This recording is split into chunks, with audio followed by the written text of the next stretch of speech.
Yeah. When Jesus cleared the temple and you said Den of Thieves, what is the Greek word that was used there? Do you know off the top of your head? Lēstēs or lēstēs. Lēstēs or lēstēs? Yeah. And what is the definition? I don't know if you can maybe look that up. Lēstēs or lēstēs. Lestez. Yeah, I think the root would be lēstēs. Lēstēs is maybe like a plural term. And is that from John or from the Synoptics where that word is used? I think it's used in all of them. It's used in all of them? Yeah. So then like if you go to like John Greek. Chapter 2 and you look up... Lest. Is this it right here? A robber or bandit or violent insurrectionist? Exactly. So a robber, bandit, violent insurrectionist, someone who steals with force or violence, unlike a petty thief. Right. So that's where it appears right there. It shows you where it appears there in the scriptures. Yeah. So I would but you made the connection to the Hebrew. Yeah. Right. Now we know obviously that it was written, in Greek because it's the New Testament was written in Greek. But you're right that there is a really high probability. We don't know this for sure, but it's a very high probability that Jesus would have said those words in Hebrew because he was in the temple. So Hebrew or Aramaic. Yeah.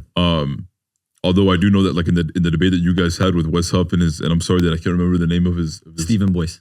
Stephen Boyce. Yeah, I know that he said that there are scholars that he would even say that even in the temple context they were still speaking Greek because there was from all over the diaspora that were coming, and Greek was like the universal language at the time of the region.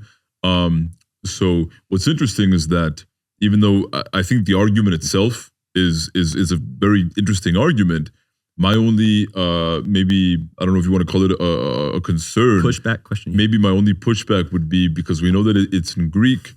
We know what the Greek word is and how it's used. We know what the definition is. I don't know. And again, maybe it's correct that maybe that Hebrew word was the word that he used. Yeah. I don't know if we can, with the words that we have and the data that we have, if we can make that assumption that he used the Hebrew word, which has a connotation of killing, and then on top of that it would apply strictly to animals. That would apply to animals as well. Because from the Greek word that we just pulled up here, I don't know if with that definition, if we could come to the conclusion that would include animals, and the fact that it's translated as Den of Thieves, right? Because even when we read it in the English, I don't think anybody reads it as Jesus is condemning them for their treatment of animals, because when you read Jesus cleansing the temple, either in John or in the Synoptics, there is no mention of because the word that he used there is that they were taking advantage of the people, of the poor people. I don't think it would be necessarily the fact that they were slaughtering animals there, because we actually know from even going back to the Old Testament and in the New Testament, we know that all of the day, and including Jesus himself, they would have participated in because we know that Jesus was a good. Jesus followed the commandments perfectly, and even the law of Moses. Because even he himself says, I'm here to fulfill the law of Moses, right? So we know that Jesus never broke a single law of morals, right, in the law of Moses, and that even the ceremonial law he kept perfectly as well. So basically, the whole point that I'm trying to get at is that, especially when you get into the New Testament, it would seem when you read it, like not only Jesus, but the authors of the New Testament and God himself, according to the language that is used, kind of like in Acts chapter 10, God would allow us or permit us to actually eat animals. We didn't cover we didn't cover Acts 10. Yeah, I'll get that. But before we get into that, because even before we get to the New Testament as well, because even in the Old Testament, because something fascinating that you brought up, and again, I should be writing stuff down too. I know, I should have too. There's so many things that I want to bring up, and I've lost them now. Could I cover the Den of Lēstēs? Yeah. And then sure. and I can maybe answer a few of these tertiary things with that.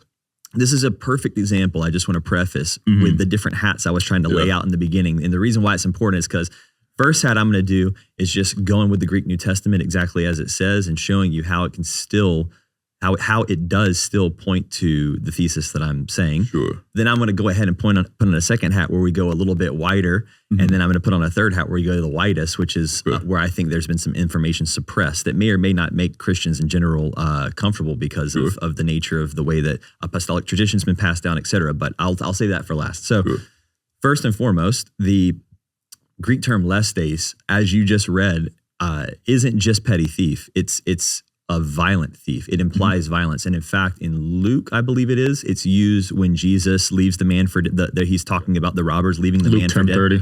Luke 10:30. The indication is that he was left for dead, violence to the point of death. So killing. It's killing associated with violence or with thievery. Okay. So I will not sit here and try to cover over the fact that they weren't ripping people off in the temple as well. They were saying the animals were blemished, and even when they were bringing their own, and they were charging an upcharge for the temple tax, converting the coins, and all of this happening.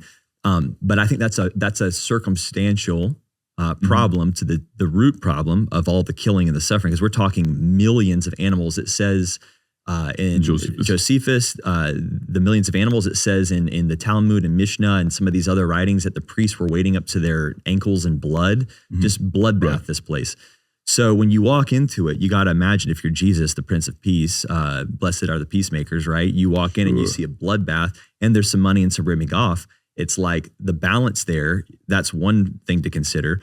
But when you understand that the temple system itself, the operation of killing animals was intrinsic to this ripping off. And it's a part of why I say that Jesus was literally Luke Skywalker going into the Death Star in this moment. This is my it's the most historically attested action of Jesus, even outside of Christian biblical scholarship. Like biblical scholars say there was a man that lived, he was crucified, and there was an incident in the temple. Like, so as Christians, we can hang our hats on this as a historical happening that is monumental, where he's going into the Roman imperial priesthood that's got a death grip on the people there with their system that they've put over people, that Jesus is continually condemning them for their abuse of it, etc.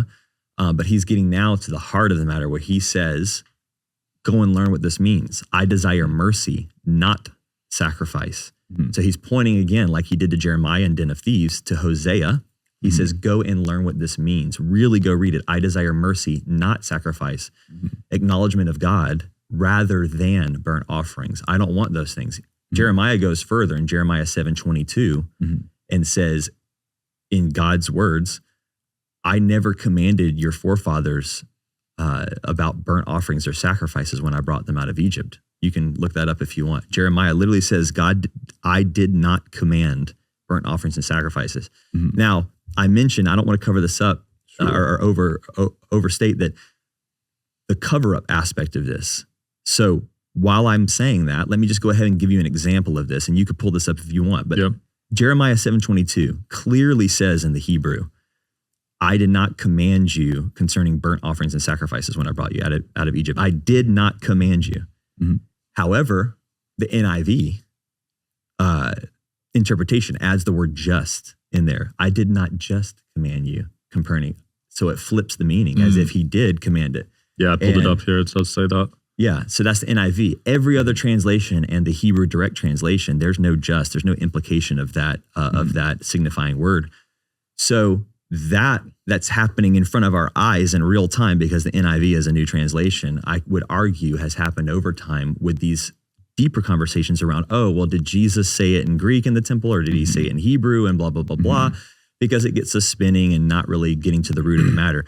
What I would say is, and I would challenge Wes and Stephen Boyce on this straight here again. I mean, they condemned our position in the debate as using fringe scholarship.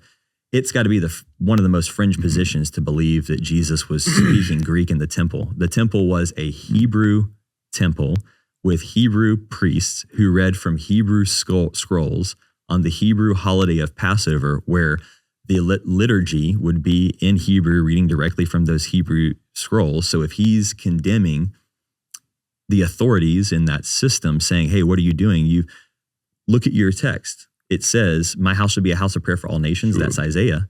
But you have made it a den of thieves. He would be quoting Hebrew or Aramaic, maybe because it's Semitic root. But I think he'd be quoting Hebrew because it's a liturgical language. So they would be in the minority, I think, on that position. But regardless, my point is, now here's where I put on the secondary hat. How do we corroborate that? How do we get more information about that? Well, like I said, there are countless examples. I just named 3 or 4 of the prophets condemning animal sacrifice. This was not what God wanted. Okay. So Jesus comes in, and after saying, I desire mercy, not sacrifice, finally throws down on the whole system, shuts it down, and for a whole day. And as we know, I'm proud of the Roman Catholic Church and the orthodoxy for this. Animal sacrifices stopped. The church doesn't participate in animal sacrifices, and animal sacrifices stopped very shortly after that through the destruction of the temple and the Bar Kokhba revolt and all of that. Sure. Wherever you guys are watching this show, I would truly appreciate it if you follow or subscribe. It helps a lot with the algorithm. It helps us get bigger and better guests, and it helps us grow the team. Truly means a lot. Thank you guys for supporting, and here's the episode.